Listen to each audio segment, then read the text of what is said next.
오늘 우리에게 주시는 하나님의 말씀은 고린도전서 3장 16절부터 23절까지의 말씀입니다. 찾으셨으면 한 절씩 교독하시고 마지막 절은 함께 읽겠습니다. 너희는 너희가 하나님의 성전인 것과 하나님의 성령이 너희 안에 계시는 것을 알지 못하느냐? 누구든지 하나님의 성전을 더럽히면 하나님이 그 사람을 멸하시리라. 하나님의 성전은 거룩하니 너희도 그러하니라.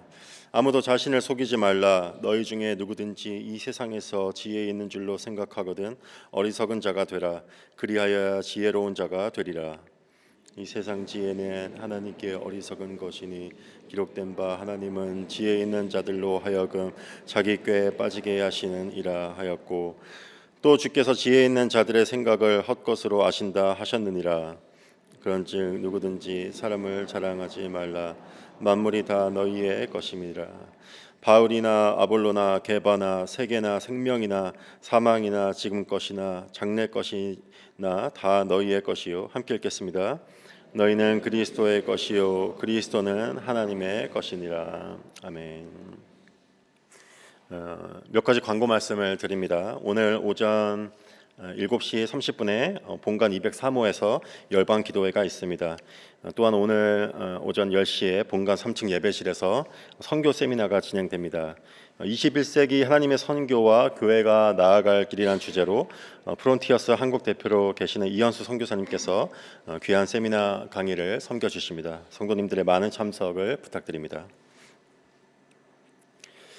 오늘 본문 말씀에서 바울은 교회에 대해서 우리에게 중요한 사실들을 알려주고 있습니다. 이전 고린도전서 1장에서 쭉 이어지는 그 내용들을 봤을 때 교회는 분명히 극심한 어떤 분열과 분쟁 속에 있었음을 우리는 알 수가 있습니다. 고린도 1장 내용에 보면은 고린도의 성도들이 이제 다양한 이제 여러 파로 나뉘어져서 누구는 바울에게 속해 있고, 누구는 아볼로에게, 또 누구는 게바에게, 베드로죠. 또 누구는 그리스도에게 속해 있다라고 주장을 하면서 서로 완전히 분열되고 나눠져 있는 그런 안타까운 모습을 하고 있는 것을 바울은 지적하고 있습니다. 이런 어떤 특정한 사도들을 따르는 일들이 이제 갑자기 생겨난 것은 아니죠. 이 일을 우리가 분명히 이해하기 위해서는 교회 안에 이런 문화가 생겨나게 된 것을 알기 위해서는 그때 당시에 그 고린도 지역의 그 특성을 우리는 이해할 필요가 있습니다. 고린도 지역은 아주 부유한 지역이었죠. 무역의 중심지였고 항구 도시였습니다. 사람들이 매우 성공지향적이었고, 그리고 사회적인 신분의 경쟁이 아주 강한 곳이었습니다. 또 헬라 문화권의 도시로서 어떤 철학자를 따르는 것을 아주 자랑스럽게, 아주 자연스러운 것으로 여겼고, 특정 학파를 계속 만들어내는 어떤 그런 문화의 지역이었습니다. 이런 그때 당시의 지역적인 특성과 문화를 우리가 생각해 봤을 때 교회에서 나는 누구의 제자다, 내가 누구를 따른다 하고 이야기하는 것은 그 지역의 문화와 그 사람들이 갖고 있었던 생각을 고스란히 교회 안으로 가지고 온 현상이라고 우리는 볼 수 있을 것입니다. 그렇게 세상적으로 변해버린 그 고린도 교회를 향해 바울은 매우 강한 어조로 질책하고 책망하는 모습을 우리는 본문을 통해서 발견하게 됩니다. 오늘 본문의 내용을 통해서 바울이 말하는 그 교회는 어떤 곳이어야 하는지, 어떤 곳인지 우리가 함께 살펴보기를 원합니다. 첫째로 바울은 교회에 대한 제대로 된 이해가 있어야 함을 강조하고 있습니다. 16절 말씀에 이렇게 얘기하고 있죠. 너희는 너희가 하나님의 성전인 것과 하나님의 성령이 너희 안에 계시는 것을 알지 못하느냐. 바울은 너희 곧 성도들이 하나님의 성전이라고 이야기를 합니다. 많은 경우 여기에 계신 많은 분들이 이 본문을 계속 읽어왔을 때 여기서 말하는 너희를 개인으로 죄송합니다. 개인으로 이해해서 개인의 거룩함을 강조하는 것으로 이제 이해하면서 이제 해석을 해왔지만은 이 본문을 원어로 봤을 때 너희라고 얘기하는 것이 복수로 쓰여져 있는 것을 우리는 알 수가 있습니다. 또한 1장부터 이어져 오는 그 글들의 그 맥락을 우리가 봤을 때 바울은 여기서 교회에 대해서 말하고 있다는 사실을 우리는 놓쳐서는 안 될 것입니다. 바울은 성도들이 하나님의 성전이고 교회라고 얘기를 하죠. 건물이 하나님의 성전이 아니라 성도들이 모인 그곳이 하나님의 성전이라고 이야기를 합니다. 그리고 하나님의 성령이 너희 안에 너희 가운데 계시는 것을 너희가 알지 못하느냐라고 그들을 꾸짖고 책망합니다. 여기서 바울은 마치 그들이 성령 없는 공동체처럼 그저 사람들의 모임으로 교회를 여기고 있는 것은 아닌지 생각해 보라고 권면해 보는 것을 우리는 알 수가 있습니다. 이것이 왜 중요한 내용인지 다음 구절에서 설명하고 있습니다. 17절 말씀에 누구든지 하나님의 성전을 더럽히면 하나님이 그 사람을 멸하시리라. 하나님의 성전은 거룩하니 너희도 그러하니라. 여기서 더럽히면이란 단어는 다른 성경 버전들에서는 파괴하면 또 무너뜨리면이란 단어로 쓰여지기도 합니다. 고린도 교회는 아주 분열된 곳이었죠. 각자 서로 다른 사람들을 리더들을 따르고 그것을 아주 자랑스럽게 생각을 하면서 자신들을 높이고 나는 누구를 따르는 사람이야 라고 자신들을 다른 성도들 위에 높이고 다른 사람들을 아래로 보고 정죄하는 그런 문화가 아주 만연한 곳이었습니다. 분열은 한순간에 일어나기도 하지만 서서히 일어나기도 합니다. 누군가가 자신을 스스로 높이고 다른 사람들을 정죄하기 시작할 때 그것을 듣고 있는 주위의 사람들은 같은 생각을 하게 되죠. 저 사람은 아주 낮은 사람이야. 저 사람은 아주 정죄받아서 마땅한 사람이야 라고 그 사람의 그런 모습을 따르기 시작합니다. 영향을 받기 시작하는 거죠. 나도 점점 교회의 다른 사람들을 다르게 보고 정죄하기 시작합니다. 우리가 깨달아야 하는 것이 있습니다. 그것은 나의 말과 행동이 교회를 무너뜨릴 수 있다는 사실입니다. 내가 그저 기분 나빠서 한 말들, 또 내가 보기에 옳다고 해서 생각한 그 말들이 자연스럽게 교회 안에 파벌을 만들고 하나님의 성전인 교회를 무너뜨릴 수 있고 또 성도들을 실족하게 만들 수도 있습니다. 하지만 반대로 교회를 세우고 성도들을 굳건히 세워가는 일도 나로부터 시작할 수 있습니다. 누군가 나를 공격하게 될 때 다른 사람 같으면은 같이 공격하고 헐뜯을 수 있지만은 그 모습에 내가 침묵을 선택하게 될 때, 오히려 그 사람을 용서해주고 용납하고 받아들여주게 될 때, 그것을 보고 있는 내 주위의 사람들은 고개를 끄덕이면서 그런 내 자신의 모습을 따르기 시작합니다. 죄는 쉽게 전염됩니다. 분명히 그렇죠. 하지만 우리가 분명히 알고 있어야 되는 사실은 은혜 또한 쉽게 전염된다는 사실입니다. 다른 사람들에게 영향을 동일하게 미치게 되는 것이죠. 교회가 온전히 세워지기 위해서 분열과 다툼 대신 은혜를 전파하고 하나님 하나됨을 추구하는 그런 성도가 되기 위해서는 우리가 어떠한 사실을 깨달아야 할까요? 이어지는 본문에서 바울의 말처럼 우리는 교회 안에서 성령님이 계시다는 사실을 우리는 분명히 깨달아야만 합니다. 우리가 거하고 있는 우리 가운데 우리가 3, 4, 5에 모여서 얘기하고 있는 예배드리는 그 가운데 성령님이 계시다는 것이죠. 교회는 사람이 만들어가고 다스리는 곳이 절대 될 수 없습니다. 교회는 성령님이 주인 되시고 만들어 가시는 곳입니다. 때문에 모든 성도들은 성령님의 뜻을 분별하고 그것에 순종할 필요가 있습니다. 각자가 어떤 말을 하기 전에 어떠한 결정을 내리기 전에 성령님께서 그것을 기뻐하시는지 옳게 여기시는지 우리는 겸손히 그 뜻을 묻고 나아갈 필요가 있는 것이죠. 모든 성도들이 성령님의 뜻을 분별하며 순종하며 나아갈 때 그 순종을 통해서 교회는 성령님께서 역사하시고 성령님께서 만들어 가시는 아름다운 공동체가 되어 갑니다. 사도 바울은 교회를 더럽히는 깨뜨리고 분열시키는 사람들을 하나님께서 분명히 멸하실 것이라고 경고하고 있습니다. 바울의 이 섬뜩한 이 경고를 통해서 하나님께서 교회를 얼마나 중요하고 또 심각하게 여기시는지 우리는 알 수가 있습니다. 여기서 우리는 교회를 깨뜨리지 않기 위해서 아무도 내 자신도 어떠한 말도 해서는 안 된다고 그렇게 생각할 필요는 없습니다. 하지만 나의 말이 내가 내 안에 있는 말을 내뱉기 전에 나의 말들이 공동체를 세울 수 있는 말인지 아니면 교회를 이루고 있는 성도 한 사람 한 사람을 특히 연약한 성도들을 보호하고 지켜줄 수 있는 말인지 우리는 생각한 후에 그 말을 뱉어야 할 것입니다. 계속해서 사도 바울은 교회에서 세상의 지혜가 아닌 하나님의 지혜를 따라야 한다고 말을 하고 있습니다.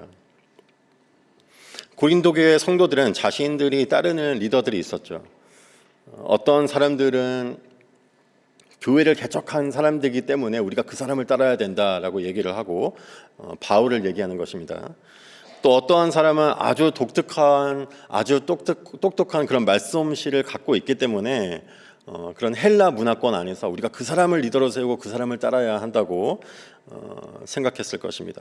그것이 옳다고 생각했던 것이죠. 하지만 이런 것들은 아주 세상적인 기준인 것을 우리는 분명히 알아야만 합니다.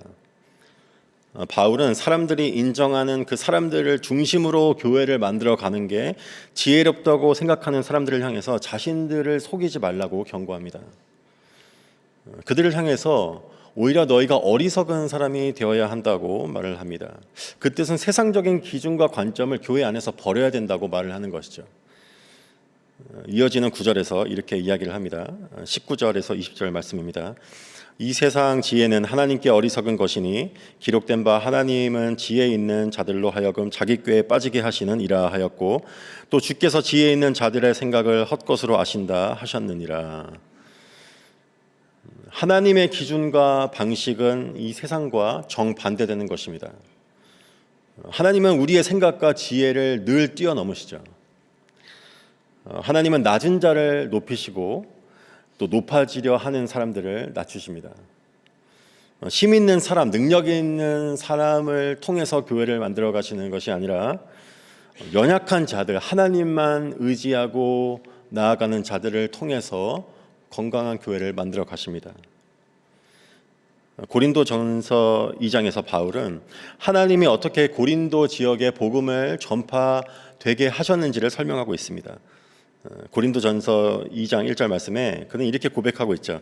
형제들아 내가 너희에게 나아가 하나님의 증거를 전할 때에 말과 지혜의 아름다운 것으로 아니하였나니. 또 이어지는 3절에서 5절 말씀에 이렇게 고백하고 있습니다. 내가 너희 가운데 거할 때 약하고 두려워하고 심히 떨었노라. 내 말과 내 전도함이 설득력 있는 지혜의 말로 하지 아니하고 다만 성령의 나타나심과 능력으로 하여 너의 믿음이 사람의 지혜에 있지 아니하고 다만 하나님의 능력에 있게 하려 하였노라. 바울은 하나님께서 고린도의 그 독특한 지역에서 어떤 똑똑하고 언변이 좋은 사람들이 높여지고 인정받는 그곳에서 자신과 같이 사람들을 두려워하고 말더듬고 떠는 그런 사람을 통해서 복음이 전파되게 하셨다고 고백하고 있습니다. 그리고 이것은 세상적 지혜와 방식이 아닌 성령의 능력으로 된 것이라고 고백하고 있는 거죠. 하나님은 이해할 수 없는 때때로 어리석어 보이는 방식과 불가능해 보이는 방식으로 또 연약한 사람들을 통해서 교회와 하나님의 나라를 만들어 가십니다. 때문에 우리는 하나님 앞에서 스스로 지혜로운 자가 아닌 어리석은 자가 될 필요가 있습니다.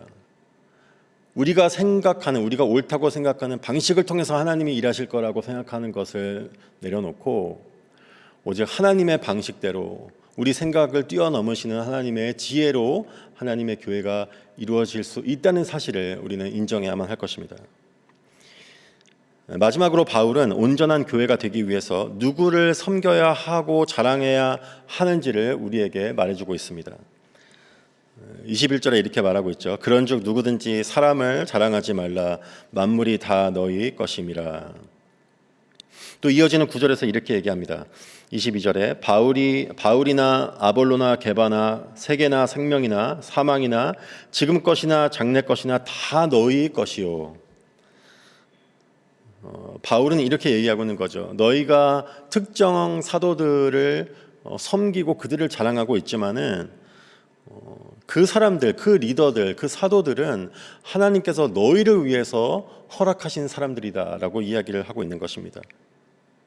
너희의 유익과 너희의 믿음의 성장을 위해서 하나님께서 특별히 너희를 섬기기 위해 허락하신 사람이라고 얘기를 하고 있는 거죠. 하지만 어떻게 해서 그 사람들을 자랑하고 나는 그 사람들을 따르는 사람이다, 그 사람들을 교회 위에 예수 그리스도 위에 높일 수 있는지 그들을 책망하는 것입니다.